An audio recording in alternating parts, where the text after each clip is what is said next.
Communiqué numéro 25.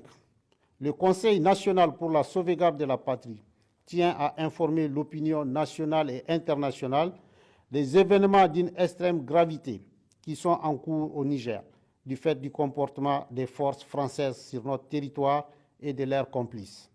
En effet, ce jour 9 août 2023, aux environs de 6h30 du matin, la position de la garde nationale du Niger de Bourkou-Bourkou, 30 km du site aurifère de Samira, a fait l'objet d'une attaque.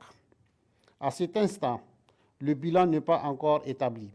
Toutefois, pour rappel, à travers une communication directe avec les partenaires occidentaux, le comportement des forces françaises a été fustigé pour avoir, d'une façon unilatérale, libéré des éléments terroristes prisonniers. Ces derniers ont été regroupés dans une vallée du village de Fitili, 28 km nord-ouest de Yatagala, où une réunion de planification s'est tenue dans l'objectif d'attaquer des positions militaires dans la zone des 3 frontières. Ces chefs d'éléments terroristes libérés, au nombre de 16, ont été appréhendés dans 3 opérations, dont 2 en territoire nigérien. Le 15 juin 2023, à Yessi, 38 km de Bankilare, ayant conduit à l'arrestation de 3 terroristes.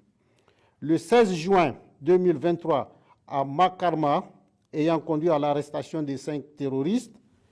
Le 7 juillet 2023, à Atissan, 15 km ouest Ouroura, 45 km nord-ouest Ayerou, en territoire malien, ayant conduit à l'arrestation de 9 terroristes.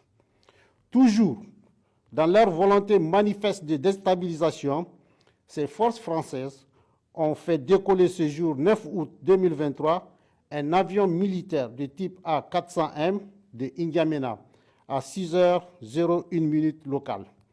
Cet aéronef a volontairement coupé tout contact avec le contrôle aérien à l'entrée de notre espace de 6h39 à 11h15 locale. Ces actes ci-dessus énumérés nous confortent dans notre analyse de la situation. Mais au-delà, depuis la prise du pouvoir par le CNSP et dans le souci d'une nouvelle approche sécuritaire, nous assistons à un véritable plan de déstabilisation de notre pays.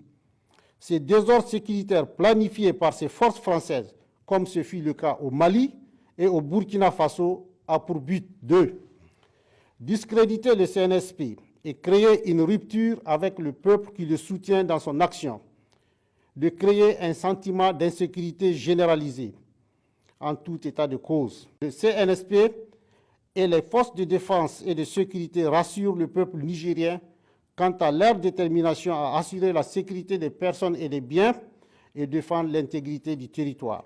À cet effet, le président du CNSP, chef de l'État, chef suprême des armées, a ordonné les mesures suivantes. Au FDS, relever leur niveau d'alerte sur l'ensemble du territoire national. Au peuple de rester mobilisé et vigilant. Aux autorités compétentes de saisir les juridictions et instances internationales de la question.